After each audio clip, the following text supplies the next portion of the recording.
श्री स्वामी समर्थ. श्रावण महिन्यामध्ये पिठोरी अमावस्या ओळखली जाणारी सोमवती अमावस्या लवकरच येणार आहे. तर 2 सप्टेंबरला अमावस्या कालावधी सोमवारी पहाटे 5:22 लागणार आहे आणि मंगळवारी सकाळी 7:26 संपणार आहे. तर सोमवारी संपूर्ण दिवसभरात अमावस्या असणार आहे. तसेच मंगळवारी सूर्याने बघितली असणार आहे. तर सूर्योदयानंतर लवकरच म्हणजे सूर्योदय लवकर होतो, त्याच्यामुळे 7:30 वाजेपर्यंत असणार. म्हणजे मंगळवारी पण ही अमावस्या धरली जाणार आहे. तर मंगळवारी मंगळागौरीचे उद्यापन असतेच. तसेच मंगळवारी पण श्रावण महिन्यामध्ये येतो. तर बरेच लोक श्रावण संपला म्हणून मांसाहार खाणार असाल तर तो दिवस पकडला जाणार आहे मंगळवार पण. तसेच आपण सोमवती अमावस्याला श्रावण सोमवार आलेला आहे. सोमवार धरायचा का? तर हो, सोमवार पण धरायचा आहे. तर पिठोरी अमावस्याचा व्रत जर श्रावण महिन्यामध्ये जरा जिवतेची पूजा करत असतात. तसेच पिठोरी अमावस्याचे व्रत करायचे असते किंवा पूजा करायची असते. मग हे व्रत आहे तर प्रेग्नन्सी महिलांनी करायचे का? तर हो, मासिक धर्म विटळ सूतक जर असेल तर आपल्याला करता येणार नाही. तर आपण बघूया पिठोरी अमावस्येच्या दिवशी काय करायचे असते. तर 64 योगिनींची पूजा करायची असते. 64 योगिनी याचा अर्थ काय? तर 64 कलागुणांनी आपल्यामध्ये यावे, आपल्या मुलांसाठी यावेत, हे व्रत आईने करायचे असते. आईनेच पूजा करायची असते. तर हे वडिलांनी केले नाही, म्हणजे वडिलांनी केले तरी चालेल का? तर हो, वडिलांनी केले तरी चालू शकते. पण आपण अध्यात्मक म्हटलं तर आईच सगळं स्वातंत्र्य आपण आईच करत असते. तसेच काही 4 माणसांना पण आई सांगत असते की असं असं आहे तर आपण हे करूया. तसेच 64 योगिनींचा फोटो भेटला तर बाजारात आपल्याला आणायचा आहे. तुम्ही कधी पण आणू शकता. अमावस्येच्या दिवशी जरी आणला तरी चालू शकते. त्यांची पूजा कधी करायची आहे? तर सकाळ, दुपार, संध्याकाळ आपल्याला कधी पण करायची आहे. पण खूप लेट करायचा नाही. जसे 12, 12:30 वाजता, 7, 7:30 वाजता करायचे आहे.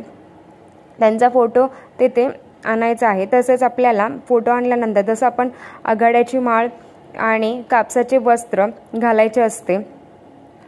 आपण नाग नरसोबाचा फोटो ठेवलेला आहे तर तिथेच आपण हे 64 योगिनींचा जरी फोटो जरी लावला तिथे बाजूला तरी चालू शकते. तसेच जसं आपण आघाड्याची माळ घातलेली, कापसाचे वस्त्र, तशाच पद्धतीने पण 64 योगिनींचे ला पण आघाड्याची माळ, दुर्वाची माळ किंवा आपल्याला तुळशीची जरी माळ करता आली तरी ती तुम्ही लावायची आहे. तसेच 64 योगिनी म्हणजे काय? तर 64 कलांनी असे आपल्याला पण वाटत असते. म्हणजे 64 कला पण आपल्या असावी असं आपल्याला वाटत असते. तर आपल्या मुलांमध्ये पण सगळी कला असावी. मुलगी म्हटलं तर घरातली कामे, बाकीचं शिक्षण, परत बाकीचे छंद जरी काय असेल तर त्याच्यामध्ये आवड पाहिजे. तर तसेच मुलांचं पण कलायुगीन असेल तर सगळ्या आई वडिलांना वाटत असतं की 64 योगिनी म्हणजे कलायुगाने पारंगत पूजा करायची असते. आपल्या मुलांना, आपल्या मुलाबाळांना प्रार्थना करायची असते. कोणी करत असेल, म्हणजे कोणी जरी केली नसेल तर आमच्याकडे करत नाही, ह्याने वाईट काही होणार नाही. तर प्रत्येक योगिनींची पूजा करायची असते. जे 64 योगिनी आहेत त्याची प्रत्येकांची पूजा करायची असते, प्रार्थना करायची असते. तुमच्या जे कला आहे ती, म्हणजे तुमची जी कला आहे ती माझ्या मुलांमध्ये येऊन दे अशी आपल्याला प्रार्थना करायची. अगदी नैवेद्य जरी साधा, म्हणजे दूध साखरेचा दाखवला तरी चालू शकते मुलांमध्ये तेथे.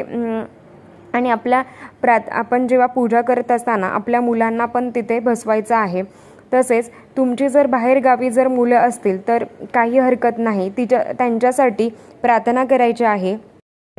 स्मरणार्थ घेऊन त्यांच्यासाठी प्रार्थना करणार आहात. अगदी 1.5 वर्षाचं बाळ असेल तरी त्यांना मांडीवर घेऊन आपल्याला पूजा केली तरी चालू शकते. ही दरवर्षी पूजा करायची असते.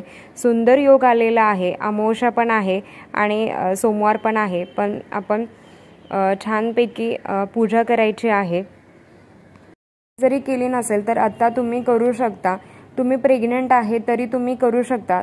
फक्त मासिक धर्म विरळ सूतक असेल तर ही तुम्हाला करता येणार नाही.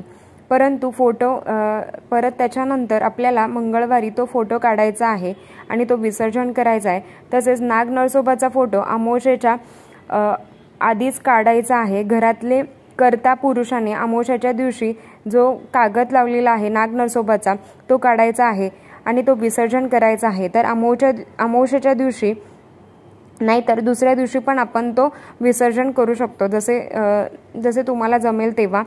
तरी पुरुषांनी हा बघायचा नसतो म्हणून कागद ठेवायचा नाही आणि तुम्ही खूप लेट करू नका. तो जसं तुम्हाला जमेल तसं तुम्ही ते करून टाका. जसं तुम्ही करता की आता 2-3 दिवस राहून देता किंवा तुम्ही जेव्हा गणपती विसर्जन करता तेव्हा, तर असं नाही करायचं. तुम्हाला जेव्हा जमेल तर तुम्ही सोमवार, बुधवार, गुरुवार ह्या दरम्यान तुम्ही कधी पण ते विसर्जन करू शकता. तसेच ते तुम्हाला वाहत्या पाण्यात जरी तुम्ही टाकून दिला तरी ते विसर्जन केला तरी चालू शकते. काही जणांकडे लॅमिनेशन करून ठेवलेला जर फोटो असेल नाग नरसोबाचा तरी ते तुम्ही तसाच ठेवला तरी चालू शकते, पण तिथे तो व्यवस्थित ठेवायचा आहे जेणेकरून हात लागायला नको. आणि तो देवघरात जरी ठेवला तरी चालू शकते आणि तो आपण पुढच्या वर्षी वापरला तरी चालू शकते.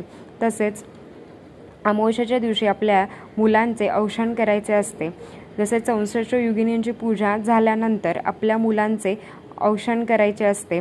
तर मुलगा मुलगी जरी असेल तर मुलगी असेल तर ओढणी घ्यायची आहे डोक्यावर आणि मुलगा असेल तर टोपी घ्यायची आहे आणि आपल्याला औक्षण करायचं असतं.